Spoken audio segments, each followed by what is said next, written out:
देतनिया फरतोरे लबारे अभिबारू कुआरे आय हाय रे हकिला बरबानाले आय हाय रे हकिला बरबानाले बलम मोर चोली के रंगवैया सजना मोर चोली के रंगवैया खेली है होली के करसान बलम मोर चोली के रंगवैया खेली है होली के करसान।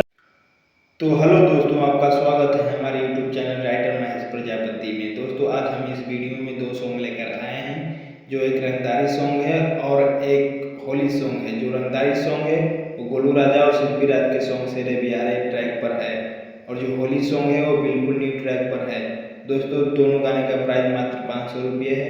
दोस्तों अगर आपको ये सॉन्ग चाहिए तो आप हमसे संपर्क कर सकते हैं। हमारा मोबाइल नंबर है 8423464829।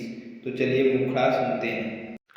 अतना दुभाव खाल का वहन के बल पर तोहके उठा ले हम जान राइफल पर।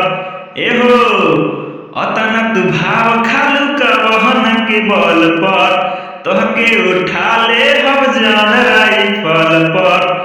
एरिया के हई रंगदारे देतनिया फर तोरे लबारे अभिबारू कुआरे आय हाय रे हमके लवर बनाले आय हाय रे हमके लवर बनाले।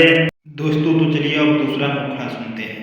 लड़के का लाइन जो हत बीत जाई होली के महीना देवरे से रंग खेला भौजी माजा पैबू कहीना।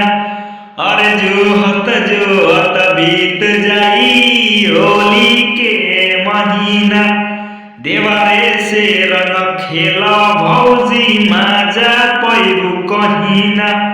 अब लड़की का लाइन बहरा में लागत नहीं होई मनवा चढ़ल होई होली के उमर। बलम मोर चोली के रंगवैया सजन मोर चोली के रंगवैया खेली है होली के करसान। बलम मोर चोली के रंगवैया खेली है होली के करसान।